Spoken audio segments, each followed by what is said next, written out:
يفقهوا قولي أما بعد فقد قال الله تبارك وتعالى في كتاب الحكيم والقرآن المجيد وما خلقت الجن والإنس إلا ليعبدون صلوات بيد محمد.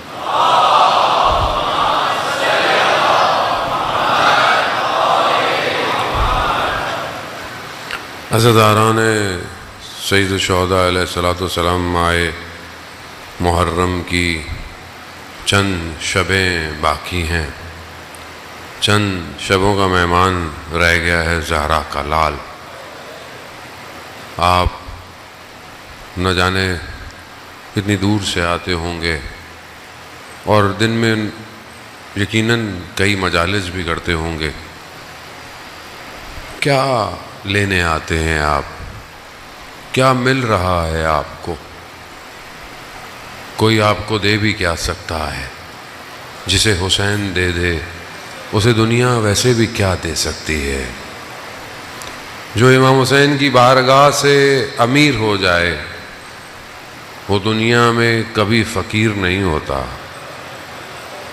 اس کی بارگاہ میں رحمت، اس کی بارگاہ میں برکتیں، وہ اپنے ذرا سا بھی کوئی اگر امام حسین کی طرف متوجہ ہو جاتا ہے امام حسین اسے بہت دیتے ہیں. کتنے لوگ امام حسین سے جڑ کر، اور شاید ہم اصل میرے جیسے لوگ جس کی شاید معرفت کم ہو وہ ان کی بارگاہ میں جا کر کیا مانگتا ہے؟ مثلا یہ مل جائے وہ مل جائے، کیونکہ معرفت کم ہے. ویسی انسان جتنی انسان کی معرفت ہے اتنی ہی اس کی دعاؤں میں جو ہے وہ رشد پیدا ہوتا ہے. جتنی معرفت کم ہوتی ہے انسان کی دعائیں بھی ویسی ہیں. لیکن امام حسین صرف ظاہر کی چیزیں یا ظاہر کی انسان کی ضروریات کو پورا کرنے کے لیے نہیں ہے. شخص ذرا سا بھی قریب سے گزر جائے امام حسین اس کی عاقبت بھی خیر کر دیتے ہیں اور اسے اس عالم میں بھی کمال دے دیتے ہیں. آیت اللہ شمس الدین اپنی کتاب میں واقعہ بیان کرتے ہیں کہ مسیح تھا اور کوفہ اور اس کے درمیان میں پہلے جہاں بہرحال پانی اور کشتیوں پہ لوگ تجارت کیا کرتے تھے، اسی طرح اپنا کہیں سامان لینے آیا تو بہرحال ڈاکو پڑ گئے، لٹ گئے، حملہ ہو گیا. تو ایسے میں ایک گروہ نے آ کے اس کو بچایا اور اس کو پھر اپنے ساتھ لے گئے، ان کے ساتھ رہنے لگا. انہوں نے بہت خیال رکھا کہ بھئی مہمان ہے. کچھ دنوں بعد اس گروہ نے کہا کہ ہم جو ہے وہ جا رہے ہیں نجف شہر کی طرف. کہا کیوں؟ کہا ہمارے کچھ خاص ایام ہوتے ہیں تو ہم وہاں جاتے ہیں. کہا میں بھی چلوں گا. کہا تکلیف ہوگی تمہیں کیونکہ ہم پیدل چلتے ہیں اور سامان ہوتا ہے. کہا کوئی مسئلہ نہیں، میں بھی جاؤں گا. تو غدیر کے ایام تھے، نجف پہنچے. غدیر جب ایام گزرے غدیر کے تو یہ کچھ اس گروہ میں سے لوگ واپس جانے لگے. جو سردار تھا گروہ کا اس نے بولا کہ ہم جو ہے وہ یہاں سے کسی اور شہر جائیں گے، تم ان کے ساتھ چلے جاؤ. کہا نہیں، میں بھی آپ کے ساتھ جاؤں گا. چلتے چلتے بہرحال مسافرت تھی، آج بھی لوگ پیدل چلتے ہیں، اس زمانے میں وسائل نہیں تھے اتنے. جب پہنچے تو شب عاشور تھی، کربلا پہنچے. اب اس نے بہت ساری چیزیں اس کو پتہ ہی نہیں تھی. جب اس نے دیکھا کہ گلیوں سے رونے کی آوازیں آ رہی ہیں، لوگ رو رہے ہیں، گریا کر رہے ہیں، اس کے لیے بڑی تعجب کی بات تھی، یہ ہے کیا، ماجرا کیا ہے. وہ ایک کونے پر اس کو بٹھا کر کہا کہ ہم جا رہے ہیں بہرحال اپنے مراسم کو کرنے، ہم واپس آئیں گے. یہ بیٹھا رہا. بیٹھے بیٹھے اس کی آنکھ لگ گئی. تو اس نے دیکھا کہ جو سامنے لوگ آ جا رہے ہیں وہاں پر ایک شخص آیا اور اس کے سامنے دو لوگ کھڑے ہوئے ہیں اور وہ شخص ان سے پوچھ رہا ہے کہ کون کون میری زیارت پہ آیا ہے. تو ان دو لوگوں کے ہاتھوں میں فائلیں ٹائپ کی نام لکھے ہوئے ہیں، سب کے نام بتا رہے ہیں کہ یہ آپ کی زیارت پہ آئے ہیں. وہاں پر وہ کوئی اور نہیں ہے، خود سید الشہداء ہیں. ملائکہ سے پوچھ رہے ہیں کہ میری زیارت پہ کون کون آیا ہے، ان کا نام دو مجھے. جب نام دیے سب کے تو کہا نہیں اس میں کچھ ناموں کی کمی ہے. ملائکہ نے پھر لگایا سب کچھ, کہا کہ نہیں ہمارے حساب سے تو پورا ہے. کہا نہیں ابھی بھی ایک نام کم ہے. جب کافی دفعہ ہوا تو کہتے ہیں کہ امام حسین نے اس کی طرف اشارہ کیا, کہا اس کا نام ہمارے زائرین میں تم نے کیوں نہیں لکھا؟ کہا مولا یہ تو مسلمان نہیں ہے. تو امام نے کہا کہ اس سے کیا فرق پڑتا ہے, یہ کوئی کہ آیا تو ہماری زیارت پہ ہے. بس اس کی اچانک سے آنکھ کھلی اور اس نے اپنے آپ کو پسینے میں شرابور پایا. جو اسی سردار ان کے قبیلے کا واپس آیا اسے ماجرا سنایا کہ یہ ماجرا کیا ہے. جیسی اسے پتہ چلا امام حسین نے اس کے قلب کو خرید لیا, مسلمان ہو گیا, یعنی عاقبت خیر ہو گئی. امام حسین اگر کچھ مانگنا ہے ان ایام میں تو امام حسین سے یہ مانگیں کہ ہمارا امام ہم سے راضی ہو جائے. جن کا امام ان سے راضی ہو جائے, پوری دنیا ان کے مقابلے میں آ جائے, پھر وہ میسم کی طرح دار پہ لٹکا بھی دیے جائیں, پھر نیزے گھوپ دیے جائیں, زبانیں قلم کر دی جائیں, پھر علی علی رکتا نہیں ہے.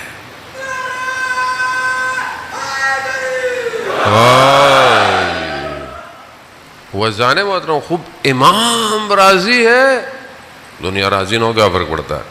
کربلا یہی تو بتا رہی ہے کہ سامنے ہزاروں کا لشکر, ادھر تھوڑی سی تعداد, مگر امام راضی ہے. امام راضی ہے کوئی فرق نہیں پڑتا. عزیزان محترم آج دنیا ہمیں بہانوں سے, ہیلوں سے, لالچ سے اپنی طرف کھینچ رہی ہے. نفس بھی, خواہشات بھی, اور یہ دنیا بھی, کہ کسی طریقے سے ہم اپنے امام سے دور ہو جائیں بس.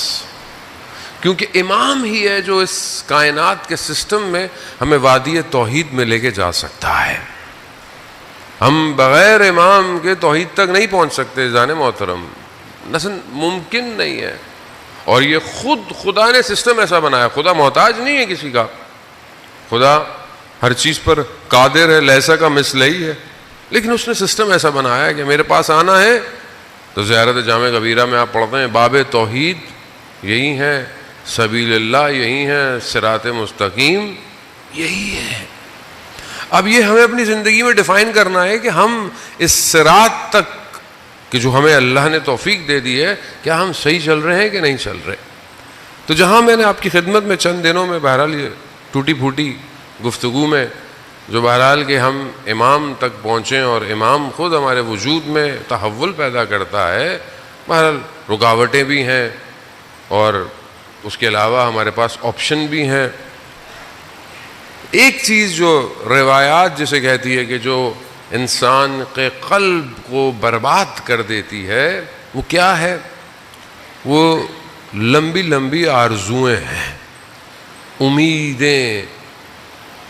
اور یہ آرزوئیں تب پیدا ہوتی ہیں جب انسان اس دنیا سے دل لگا لیتا ہے, جب انسان کو یہ یقین ہو جائے کہ اب اس نے مرنا نہیں ہے. ویسے مرنا نہیں ہے, اس کا وجود اس بات کا مطلب عقیدہ تو ہے کہ موت آئے گی, لیکن میں زندگی ایسے گزار رہا ہوں کہ جیسے مجھے موت نہیں آئے گی. میری آرزوئیں ایسی ہیں. رسول خدا حضرت محمد مصطفیٰ صلی اللہ علیہ وآلہ وسلم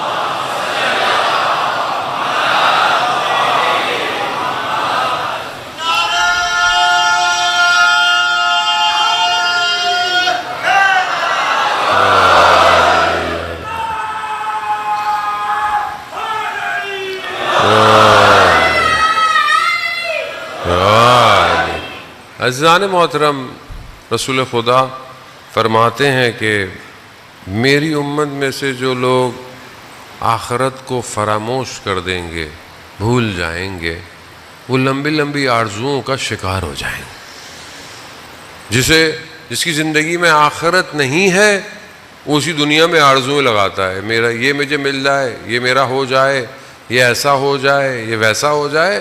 اب یہ آرزوئیں آہستہ آہستہ کیونکہ عقل میں جو ایک چیز نقص پیدا کرتی ہے وہ جہالت ہے، یعنی نہ جاننا ہے، نادانی ہے. یعنی جہالت علم کے مقابلے میں ہے. یعنی کسی چیز کا ایک شخص علم رکھتا ہے اور ایک شخص کسی چیز کے معاملے میں جاہل ہے، جانتا نہیں ہے. خوب عقل میں جب جہالت کا عنصر آ جائے تو انسان بہت ساری چیزوں کو نہیں جانتا اور پھر غلط موو کرنا شروع کر دیتا ہے. اور دوسری چیز کہ جو انسان کو ان آرزوؤں کی طرف لے کے جاتی ہے وہ شہوت ہے. نفس کو جو چیز برباد کرتی ہے وہ خواہشات نفسانی ہے. اس کی خواہش کیا ہے؟ وہ اپنی اور ہر شخص اور ہر مقام پہ شہوت مختلف ہے. شہوت صرف جسمانی نہیں ہے. کسی کو شہرت کی شہوت ہے، وہ کچھ بھی کر لے گا، وہ کہے گا میں مشہور ہونا چاہیے بس، چاہے وہ شہرت منفی ہو، چاہے وہ جو مقولہ مشہور ہے بدنام نہیں ہوں گے تو نام نہیں ہوگا. کیا کچھ لوگ بدنام ہو گئے نام بنا لیتے ہیں اپنا. شہرت بھی شہوت ہے، ریاست، حب ریاست، کرسی شہوت ہے. ایک شخص کو کھانے کی شہوت ہے، کھاتا رہتا ہے. اب یہ دو چیزیں جب ملتی ہیں، کیونکہ یہ دونوں ایک دوسرے کو ٹرانسمٹ کرتی ہیں، خواہش ابھرنے لگتی ہے. عقل کے اندر اگر یہ جہالت ہو کہ یہ آخرت کے بارے میں کمزور علم رکھتا ہے، اس کو کھا جاؤ، تو یہاں آرزوئیں طولانی ہونا شروع ہو جاتی ہیں. اور یہ طولانی آرزوئیں انسان کے قلب میں قساوت پیدا کرتی ہیں. اور جب کساوت قلب ہو جائے تو بس پھر یہ قلب بربادی کی طرف چلا جاتا ہے. پھر خدا قرآن میں کیا کہتا ہے؟ پھر ہم ان قلوب پر مہر لگا دیتے ہیں، بس اب پھر اس کے دل میں کچھ نہیں ہونے والا. کیسے لوگ تھے انبیاؤں کے سامنے؟ کیسے لوگ تھے؟ قرآن حضرت موسیٰ علیہ السلام کا جو بیان کر رہا ہے بہت سارے صورتوں کے اندر، وہاں حضرت موسیٰ کے مقابلے میں مختلف چیزیں آئی ہیں. طاقت بھی آئی ہے، دولت بھی آئی ہے. قارون جو ہے وہ آپ جانتے ہیں کہ قارون کے پاس کتنا خزانہ تھا، کتنے اونٹوں پر اس کے خزانوں کی صرف چابیاں ہوتی تھیں. قرآن اس سینیریو کو ڈرامیٹائز بیان کر رہا ہے. کیا بیان کر رہا ہے؟ کہ اس کے شان و شوکت کو دیکھ کر کچھ لوگوں نے کہا کاش ہمارے پاس بھی ایسا کچھ ہوتا. آج دنیا کیا دکھا رہی ہے؟ دنیا بھی تو قارون کا خزانہ دکھا رہی ہے. لگژری لائف، ہر چیز کو اتنا خوبصورت بنا کے پیش کرنا، برانڈنگ، کارپوریٹ ورلڈ. انسان اپنے آپ کو برانڈ زندگی میں پھنسا ہوا ہے. ایک جوتے پہ ٹک لگا ہوا ہو تو اس کی خاطر پتہ نہیں کتنے $100 دے دیتا ہے. جوتا سادہ سا ہو اور اس پہ ایک مور لگی ہوئی ہو کسی جانور کی تو برانڈڈ ہے بھائی. خوب کیا زرق اور برق، خوب یہ کریٹ کیا ہے قارون. ایسے تھوڑی قرآن کس سے بیان کر رہا ہے آپ کو. اس زرق و برق کو دیکھا، کیا ہم بھی تو کیا گاڑی جا رہی ہے، واہ. مولوی بن جاتے تو اچھا تھا. جو آج کل علماؤں کا حال ہے، آدمی کیا ہوتا ہے، مولوی بچے کو بنا دیتے، اتنا تو گھومتا 10 15 گاڑیوں میں. اب یہ زرق اور برق ہے، یہ برباد کر دیتی ہے. امام جعفر صادق علیہ السلام ارشاد فرماتے ہیں،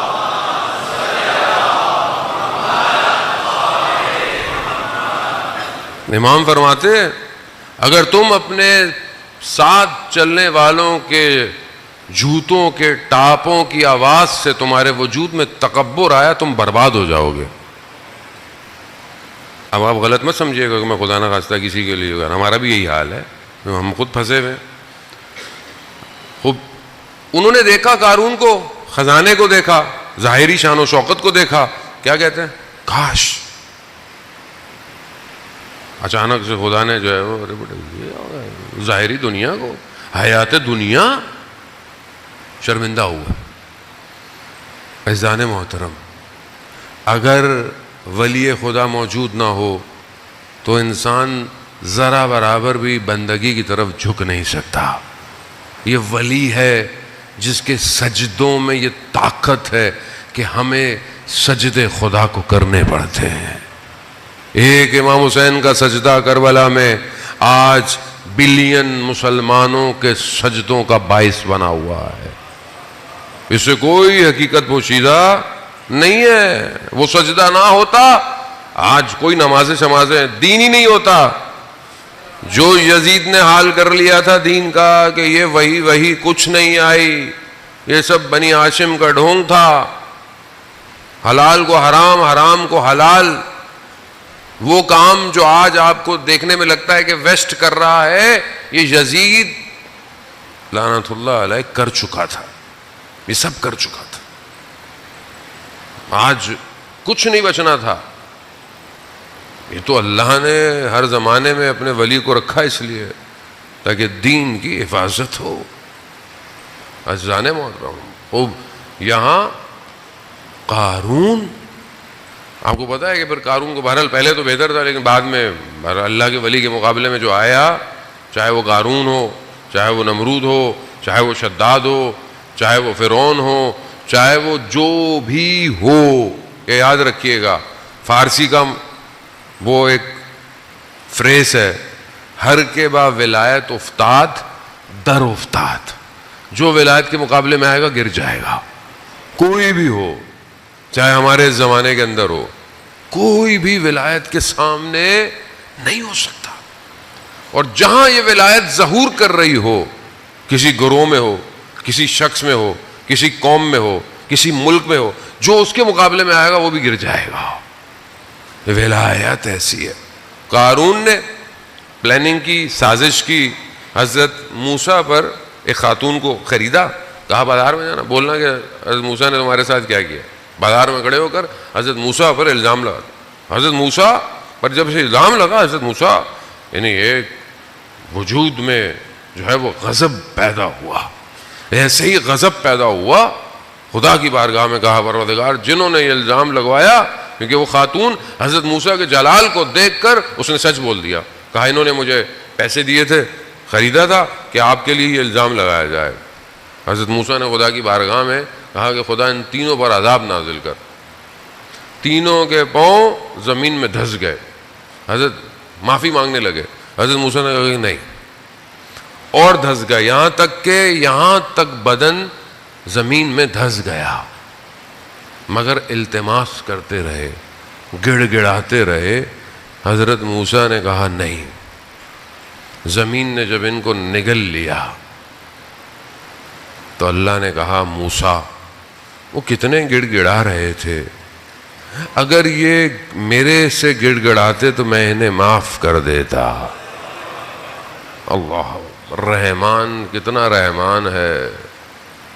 وہ ایسا نہیں ہے کہ حضرت موسیٰ بہرحال اللہ کے نبی ہیں, خدا نے ان کو ایک خاص چیزیں عطا کی ہوئی ہیں, لیکن عزیزان محترم اب یہ خواہشات زمین میں دھسا دیتی ہیں. انسان اپنی خواہشات میں دب جاتا ہے. آپ شروع کریں اپنی خواہشات, اور یہ لمبی لمبی آرزویں کیسے پیدا ہوتی ہیں. ایک عالم دین کہتے ہیں کہ جب انسان دسترخوان پہ بیٹھتا ہے نا کھانے, اور دسترخوان پر 2-4 چیزیں رکھی ہوئی ہوں کھانے کی, اور آپ ایک چیز کھا رہے ہوں اور آپ کے ذہن میں ہو کہ اب یہ کھانے کے بعد میں یہ بھی کھاؤں گا, یہ بھی کھاؤں گا. ہوتا ہے نا آدمی کو نیاز, ماشاء اللہ آج کل تو آپ نیاز کھاتے ہیں, اس سبیل سے بھی پی لوں, اس سبیل سے بھی پی لوں, وہ میرے ذہن میں ہوتا ہے نا, اچھی بات ہے. لیکن جب یہ انسان ایسی یہ آرزو رکھتا ہے نا, یہ جو خواہش کس کی, لقمے کی, خواہش کا لقمہ, یہ خواہش کا لقمہ ہے. یہ خواہش کا لقمہ وجود میں لمبی لمبی آرزویں پیدا کرتا ہے. دکان کے پاس سے گزرا ہے, یہ بھی خریدنا ہے, یہ بھی ہونا چاہیے, یہ بھی ہونا چاہیے. آج کل تو دکان آن لائن ہے, ہر چیز آن لائن ہے, آپ نہ بھی چاہیں چیزیں پھر بھی آ جاتی ہیں. یہ خواہشات دنیا میں رہنے کی انسان کے قلب کو خدا سے دور کرنا شروع کر دیتی ہے, اور یہ قلب پھر ایسا ہو جاتا ہے کہ بس پھر انسان حیوان بن جاتا ہے۔ پھر آپ دیکھیں کہ انسان وہ کام کرتا ہے اپنی خواہشات کے، کبھی کسی کا حق کھاتا ہے، کبھی کسی یتیم کا مال کھاتا ہے، کبھی جھوٹ بولتا ہے، کبھی زیادہ تولتا ہے، کبھی ملاوٹ کرتا ہے۔ کس لیے؟ اپنی خواہشات کے لیے۔ انسان شہوت کی خواہش میں درندہ بن جاتا ہے۔ درندہ کیا ہے؟ اس کو کوئی کنٹرول نہیں ہے، اپنی صرف شہوت ہے اس کے پاس، کھانے کی شہوت ہے یا کوئی بھی شہوت ہے، وہ درندگی کرتا ہے، وہ چیر پھاڑ دیتا ہے۔ وہ یہ نہیں دیکھتا ہرن بیچارہ اتنا نازک سا ہے، چھوٹا سا بچہ ہے، نہیں، وہ پھاڑ دیتا ہے۔ درندہ صفت، انسان بھی درندہ صفت بن جاتا ہے جب وہ اپنی شہوت پر کنٹرول نہ کرے۔ آپ کے سامنے دنیا میں کیسے کیسے واقعات، انسان خود شرمسار ہے ایسی داستانوں کی وجہ سے۔ کیوں؟ کیونکہ انسان اپنی آرزوؤں پر، اور کیوں آرزو ہے؟ کیونکہ وہ اپنی زندگی کو سمجھتا ہے کہ یہی زندگی جو ہے وہ سب کچھ۔ مگر ایک دوسری طرف ایک شخص یہ آرزو لے کے بیٹھے، پروردگار مجھے کوئی توفیق دے کہ میں تیرے لیے زندگی گزاروں۔ یہ بھی تو ایک آرزو ہے، یہ بھی تو ایک خواہش ہے۔ کتنی خواہش میرے وجود میں ہے کہ خدا مجھے کوئی ایسی رات دے جس میں میں تجھ سے مناجات کروں، مجھے کوئی ایسا وقت دے کہ جس میں میں تیری کتاب پڑھوں اور اس کو سمجھوں، مجھے کوئی ایسا کام دے کہ میں تیری مخلوق کی خدمت کروں۔ جن کو ہم مانتے ہیں ان کی زندگیاں کیسی ہیں؟ ان کی زندگیاں صرف ایسی تھوڑی ہیں کہ اب صرف ظاہری عبادت ہے، ان کا پورا وجود عبادت ہے۔ مولا کائنات اپنے اتنے سخت شیڈیول میں ایک شخص حاکم ہو، اور حکومت میں بھی کیسی حکومت، کیسے لوگ، کہ امام خود کہتے ہیں کہ مجھے خون کا آنسو رلایا ہے لوگوں نے، تنہا کر دیا، اس کے باوجود رات کی تنہائی میں یتیموں کو کھانا کھلا رہے ہیں، فقیروں محتاجوں کو کھانا کھلا۔ کوئی چیز ایسی نہیں آئی کہ جب علی کی شب مخلوق خدا کے لیے نہ ہو۔ یہ ولایت ہے نا۔ ہماری زندگی میں ایسی کوئی شب ہے، ایسی کوئی خواہش ہے؟ میں تو عمل کی بات ہی نہیں کر رہا ابھی، میں تو صرف ابھی آرزوؤں پر ہوں۔ ایسی آرزو ہے پروردگار مجھے مال دے، مگر اس مال سے میں تیری راہ میں خیرات کروں۔ یا آپ مال دے تو بس میرے پاس ہی ہو۔ کم سے کم ایک شخص کے لیے، مومن کے لیے آرزو کیا ہونی چاہیے؟ روایات کہتی نا کہ جو چیز اپنے لیے پسند کرو وہ اپنے بھائی کے لیے پسند۔ تو کبھی ہم نے اپنے بھائی کے لیے وہ پسند کیا جو مجھے خود کو پسند ہے؟ مطلب اپنے دل پہ ہاتھ رکھے، مومن بھائی نہیں کہہ رہا، سگا بھائی، سگے بھائی کے لیے پسند کیا آپ نے، کپڑے لینے گئے، شرٹ اچھی لگ گئی، چل یار بھائی کے لیے بھی لے لیتا ہوں، بھائی کے بچوں کے لیے لے لیتا ہوں۔ اندر سے آواز آئے گی انہوں نے کیا دیا ہے ہمارے بچوں کو آج تک؟ یا تو معاشرہ تو یہی ہے، معاشرہ تو مادہ پرست ہے، اتنا خطرناک مادہ پرست ہے کہ خیرات اور نیکی بھی نہیں کرنے دیتا۔ اللہ کی راہ میں بھی نوٹ نکال تو چھوٹا والا دے دو، ان کو کیا دے رہے ہو اتنے سارے پیسے؟ بھائی یہ ایسے 10 روپے دے دو کافی ہے، 10 روپے میں 100 روپے میں آتا گیا ہے بھائی آج کل۔ یعنی اتنا مادہ پرستی ہے، اللہ کی راہ میں بھی نفس دینے نہیں دیتا۔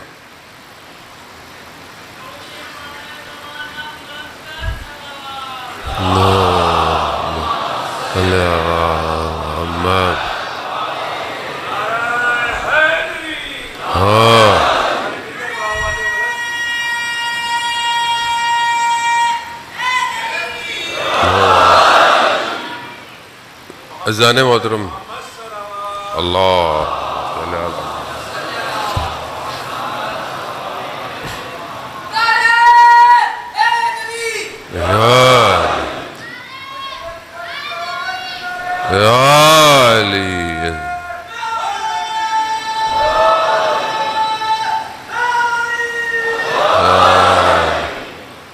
عزیزان محترم، میں معذرت بھی چاہتا ہوں کہ بہت گرمی ہوتی ہے اور آپ بہرحال اس میں بیٹھے ہوتے ہیں، مجھے بڑا اس کا احساس بھی ہوتا ہے، لیکن بہرحال موسمی شہر کا ایسا ہے، اور بہرحال خدا امکانات میں اضافہ کرے کہ تاکہ آپ مولا کی مجلس میں آتے ہیں. یقیناً بہرحال گرمی ہے، لیکن یہ گرمی کربلا کی گرمی جیسی نہیں ہے. آپ یہاں سے اٹھ کے جائیں گے، ٹھنڈا پانی بھی مل جائے گا. سلام ہو اس لٹے ہوئے کاروان پہ کہ جنہیں پانی نہیں ملا، بعد میں بھی پانی ان کے سامنے گرا دیا جاتا تھا. خوب یہ انسان اپنی آرزوؤں کو دیکھے کہ یہ آرزو. معروف قرخی بڑا شخص ہے اور بلخ کا رہنے والا ہے. اپنے بستر پہ سو رہا ہوتا ہے، اچانک سے چھت پہ قدموں کی آواز آتی ہے. پوچھتا ہے کون ہے چھت پشت بام پہ کون ہے؟ تو کہتا ہے کہ میرا اونٹ کھو گیا ہے. تو یہ کہتا ہے کہ اونٹ چھت پہ تو نہیں ملے گا، اونٹ تو بیابانوں میں ملے گا. تو اوپر سے آواز آتی ہے کہ جس خدا کو تم ڈھونڈ رہے ہو وہ نرم بستروں پہ نہیں ملے گا. وہ ایک ایسا جھٹکا پڑتا ہے کہ بہرحال آرزو تو تھی اس کی، خواہشات تو تھیں اس کی کہ وہ خدا کو ڈھونڈے. تو خدا نے بھی اس کو بہرحال، اگر انسان کی نیت اچھی ہو تو مرشد دروازے پہ خود آ جاتا ہے، ہدایت اس کو مل جاتی ہے. اگر آپ کی نیت اچھی ہو، آپ کی آرزو ہو، تو خدا خود آپ کو ہدایت دیتا ہے. خدا آپ کو چلتے پھرتے ہدایت دیتا ہے. خدا آپ کی زندگی میں کسی کو بھیج دیتا ہے ہدایت کے لیے. بہرحال وہ پھر ایک ایسے مقام پہ پہنچ گیا کہ ایک عجیب سے کپڑے پہنے ہوئے پانی کے کسی جھیل کنارے بیٹھا ہوا تھا. تو لوگ گزرے، انہوں نے پہچانا یہ تو بڑی شخصیت تھی، اس کو کیا ہو گیا؟ اس کے لباس، اس کی کہا کتنا سب کچھ تھا تمہارے پاس، شان و شوکت، مال، یہ کیا بنا لیا اپنا حال؟ تو سوئی سے وہ اپنے پیوند کپڑے پہ لگا رہا تھا، ٹانکا لگا رہا تھا. اس نے اس سوئی کو پانی میں پھینکا، مچھلیاں سونے کی سوئیوں کو لے کے منہ سے باہر آ گئیں. اس نے کہا جس دولت کی تم بات کرتے ہو یہ دولت میرے پاس ابھی اس سے بھی زیادہ ہے، لیکن میں کسی اور دولت کے پیچھے بھاگ رہا ہوں. یہ جو دولت ہے جسے سالم قلب چاہتا ہے وہ کیا ہے؟ مانا جاتے امیر المومنین جو مسجد کوفہ میں پڑھی جاتی ہے، خدا ہم سب کو نجف کی زیارت نصیب فرمائے. مسجد کوفہ میں مقام ضربت کے پاس یہ مناجات پڑھی جاتی ہے. ویسے بھی آپ پڑھ سکتے ہیں، کبھی پڑھ سکتے ہیں، لیکن وہاں خاص امام اس میں فرما رہے ہیں اللہم انی اسألک یوم لا ینفع، پروردگار میں تجھ سے سوال کرتا ہوں اس دن کا جس دن کوئی چیز نفع نہیں دے گی. کون سا دن ہے؟ کون سا دن ہے جس میں مولا فرما رہے ہیں کہ کوئی چیز فائدہ نہیں دے گی؟ کوئی چیز کون سا دن ہے؟ کوئی چیز فائدہ نہیں دے گی. کیا چیز دے گی؟ سوائے اس کے جو قلب سلیم لے کر آئے گا، سوائے اس کے. امام آگے مناجات میں فرماتے ہیں تمہاری ماؤں بہنوں کے بہن کچھ نہیں کر پائیں گے، مجرم اپنے چہروں سے پہچانے جائیں گے، اپنے چہروں سے پہچانے گے. ابھی دنیا میں تو خدا نے بڑا سیٹ اپ کیا ہوا ہے ہمارے ساتھ، بڑا کرم کیا ہوا ہے. میں آپ کے سامنے کتنا اچھا ہوں آپ کو پتہ ہی نہیں ہے میں اندر سے کیسا ہوں. اگر جیسا میں اندر ہوں ماتھے پہ آ جائے چیر پھاڑ دیں ہم ایک دوسرے کو. روایات کہتی ہیں اگر انسان کا باطن آشکار ہو جائے لوگ ایک دوسرے کو چیر پھاڑ دیں. یہ تو رحمان نے اپنے محبوب کے صدقے میں ہمارے گناہوں کو پوشیدہ رکھا ہوا ہے، مگر اس دن کوئی چیز نہیں چھپے گی. اگر ذرا برابر بھی کوئی چیز ہوگی تو خدا اسے آشکار کر دے گا. کیا لے کے جا رہے ہیں ہم؟ کیا چیز بھیج رہے ہیں؟ اس قلب میں کیا ہے؟ اس دن کیا دکھایا جائے گا؟ ہمارا قلب دکھایا جائے گا اس دن. اس دن ہم جھوٹ بھی نہیں بول سکتے. ہم اپنے قلب کو خدا کی بارگاہ میں کیا دیں گے؟ پروردگار اس قلب میں تو دنیا تھی، آرزویں تھیں، اس کی محبت، اس کی محبت. خو عزیزان محترم، یہی زندگی کے چند فرصتی لمحات ہے کہ اپنے قلب کو سالم بنا لے اور ان آرزوؤں کو جو دنیا میں کھینچ رہی ہے اسے روکیں.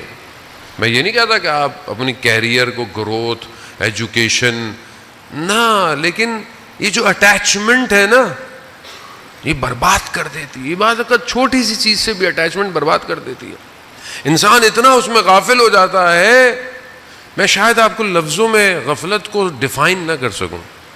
غفلت ضروری نہیں ہے کہ ایک شخص کو مثلا بہت بڑی چیز اٹریکٹ کرتی ہے تو ایک شخص کو شاید بہت چھوٹی سی چیز اٹریکٹ کرتی ہے. ایک عالم دین ہو سکتا ہے کہ بہت سارے معاملات میں گزر جائے، مثلا آپ اس کو بولیں گے یہاں بیٹھ جاؤ، وہاں بیٹھ جاؤ، بیٹھ جائے، لیکن ہو سکتا ہے کہ اس بات پہ وہ ناراض ہو جائے کہ آپ نے میرے نام کے آگے یہ جو ہے وہ خطاب اور یہ جو آج کل ہوتا ہے یہ نہیں لگایا. ناراض ہو جاتے ہیں لوگ، ناراض.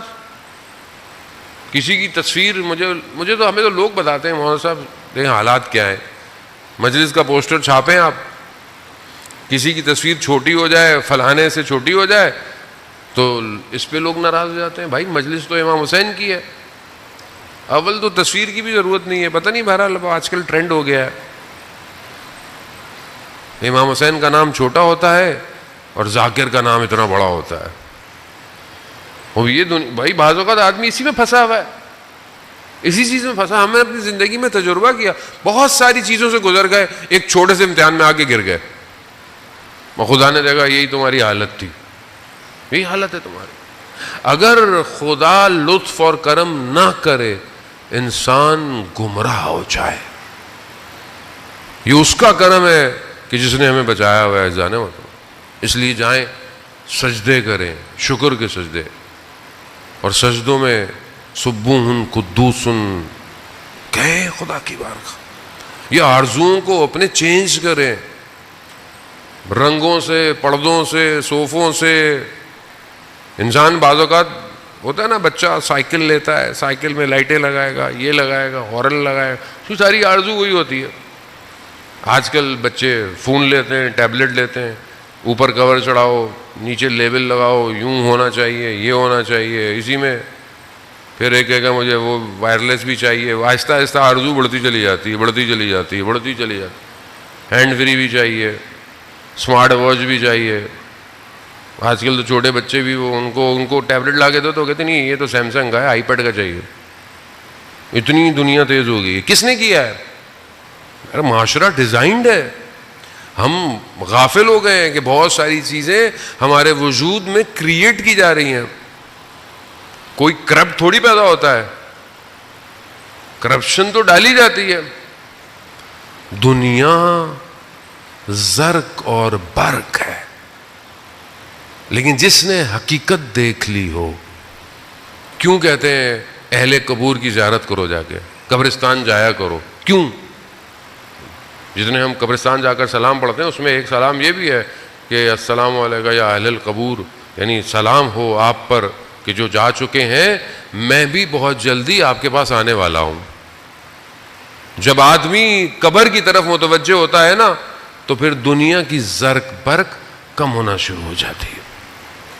آدمی گناہ کرتے وقت سوچتا ہے کہ میں کس لیے گناہ کروں، میں کس کے لیے یہ غلطی کروں. اگر آخرت نہ ہو زندگی میں، جس کی یہ آرزو ہو کہ میں آخرت میں بہشت جاؤں گا، بہت اچھی بات ہے، بہت بہترین ہے.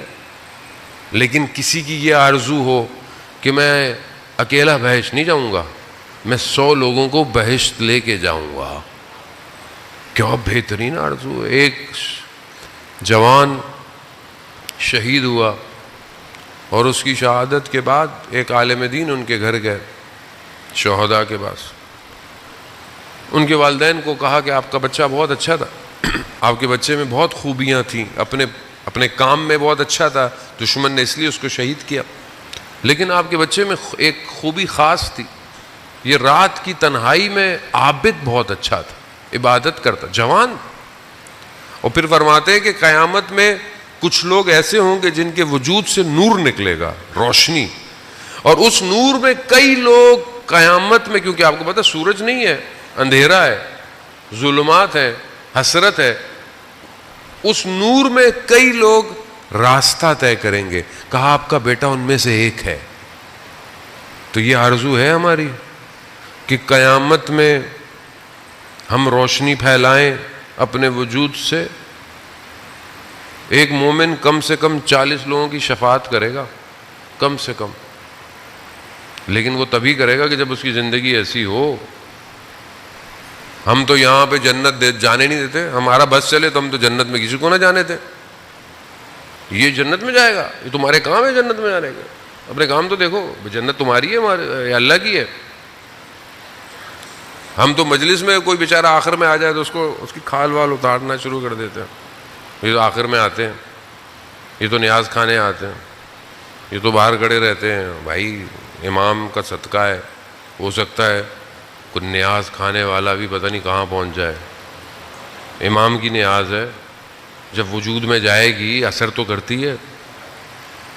عزیزان محترم، خوب آرزو امام کی کرے. کیسے لوگ تھے، ایک شہر تھا شیراز کے قریب، وہاں جوان 8 جوان تھے، اور وہ قریب پہاڑی پہ جا کے ہر جمعے کو جو ہے وہ دعا پڑھتے تھے، اور ان میں سے کوئی ایک کچھ کھانا پینا لے آتا تھا اور امام کو یاد کرتے تھے. بس آخری مراحل ہیں، اور بہرحال آج جو ہے وہ مخصوص شب ہے. عزیزان محترم، 8 امام کو یاد کرتے تھے اور گریا کرتے تھے. ایک دن یہ اسی پہاڑی پہ دیکھا کوئی اور ایک شخص بہت معتبر، دیکھنے میں بہت باوقار، ان کے ساتھ آگے بیٹھ گیا. دعائیں پڑھ رہے تھے، ان کا میں بھی دعا پڑھتا ہوں. کہا پڑھیے. پھر اس نے کہا کہ آج یہ جو کھانا ہے میری طرف سے، کھانا دیا. تو انہوں نے پوچھا کہ آپ کون ہیں؟ ہم نے آپ کو پہلے کبھی دیکھا نہیں. کہا میں وہی ہوں جس کی خاطر تم لوگ ہر ہفتے آتے ہو. آرزو. کیا میں اپنی زندگی میں امام کو دیکھنے کی آرزو رکھتا ہوں؟ کیا میں اپنی زندگی میں امام کے کاروان میں شامل ہونے کی آرزو رکھتا ہوں؟ کیا میرے گھر کا ماحول ایسا ہے کہ میں اپنے گھر میں امام کو دعوت دوں، مولا آئیے بیٹھیے، کوئی چیز، کوئی کرسی، کوئی میرے کمرے میں فریم، کوئی میرے موبائل میں ایسی چیز جس سے لگے کہ میری آرزو امام ہے. یا لیتنی کنت معکم، کاش ہم کربلا میں ہوتے. عزیزان محترم، کربلا آسان نہیں ہے، کربلا بڑی قربانی مانگتی ہے. کربلا میں جوان کا جگر دینا پڑتا ہے، کربلا میں بھائی کے بازو دینے پڑتے ہیں، کربلا میں شیر خوار بچے کا گلو دینا پڑتا ہے. کربلا آسان نہیں ہے. خدا سلامت رکھے ان بچوں کو جو گودوں میں ہے.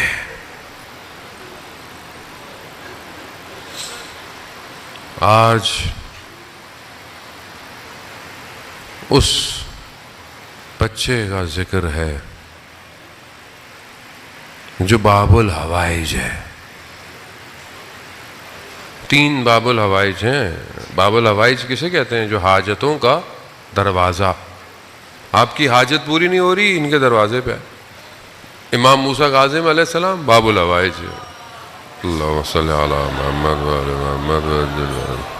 حضرت عباس باب الحوائج. حضرت علی اصغر باب الحوائج. بڑے بڑے علماء کہتے ہیں جب ہم پھنستے تھے کسی کام میں تو ہم اس چھوٹے بچے سے متصل ہوتے تھے. عزیزان محترم، ایک شخص کہتا ہے کہ ہم سردیوں کی شدید رات میں ہماری گاڑی خراب ہو گئی اور باہر برف تھی، گاڑی ٹھیک نہیں ہو رہی تھی. ہم نے بہت کوشش کی ہائی وے پہ گاڑیاں رک جائیں، مگر گاڑیاں نہیں رکی، اور برف اور سردی اتنی شدید تھی کہ ہلاک ہو جاتے. تو ہمارے پاس چھوٹا سا بچہ تھا. ہم نے ہائی وے پہ بچے کو ہاتھ میں اٹھایا اور صرف ہم نے یوں کر دیا، کہا گاڑیاں رکنا شروع ہو گئے ہیں. وہ بچہ معصوم ہے، بچہ کا آپ ذکر کریں لوگ رک جاتے ہیں. لیکن عجیب ہے کربلا. امام نے کہا کہ جب تک میں زندہ ہوں خیموں سے شور نہ آئے، مگر جیسے ہی امام نے اپنی غربت کا نعرہ بلند کیا، ہے کوئی میری مدد کرنے والا، دیکھا خیموں میں کوہرام مچ گیا. خیموں میں امام خیمے میں گئے. امام نے کہا میں ابھی زندہ ہوں، آپ کو میں نے کہا نہیں، جب سے آپ نے یہ کہا ہے یہ بچہ کسی آغوش میں آرام نہیں پا رہا. امام نے بچے کو اپنی آغوش میں لیا. بچہ بھی جانتا ہے یہی میری آخری آغوش ہے. بچہ خاموش ہو گیا.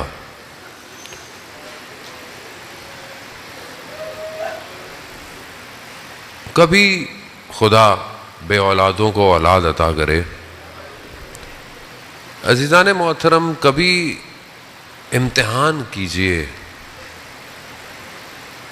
آپ کو اللہ جن کے بچے بڑے ہو گئے ہیں، بہرحال وہ تو ہو گئے ہیں، جن کے بچے چھوٹے ہیں، جن کے بچے نہیں ہیں، بچہ 6 مہینے کا ہو نا، تو تصور کیجئے خالی، کیا میں اس 6 مہینے کے بچے کو خدا کی راہ میں دے سکتا ہوں؟ آدمی ساری رات جاگتا رہتا ہے، بچے کو ذرا سی تکلیف آ جائے، بچہ چھوٹا سا ہو، ہاسپٹل میں ہو، تکلیف آ جائے. ایک عالم دین کہتے ہیں میرا چھوٹا سا بچہ تھا، رات کو اس کو ایسا گریا شروع کیا، پریشان ہو گیا، ہر کام کر لیا، بچہ چپ ہی نہیں ہوتا تھا.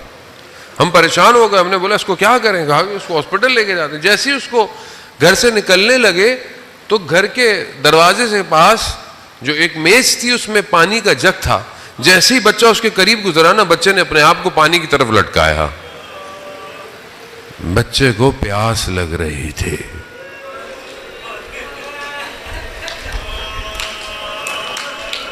اور کربلا میں پانی نہیں تھا. امام نے بچہ لیا ماں کی آغوش سے. اللہ اکبر. اور کہاں لے کے جانا ہے بچے کو؟ کہ میں اس کو پانی پلا کے واپس لے گیا. چھوٹا بچہ ہو اور باپ اس کو ہاسپٹل لے جائے، ماں دروازے پہ کھڑی رہتی ہے، بچہ کب آئے گا؟ علی اصغر کی ماں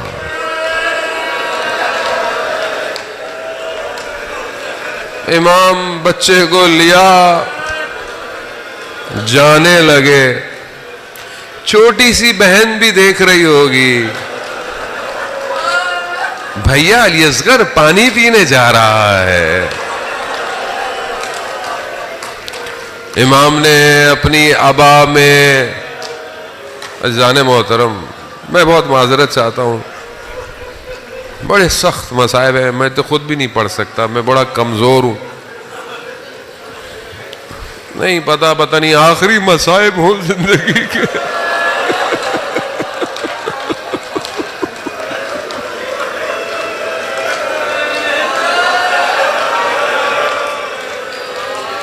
حاج مرزوق کہتے ہیں کہ جب میں نے بی بی زہرا کو مشاہدہ کیا نا، بڑی شخصیت تھی، بڑا عزادار تھا.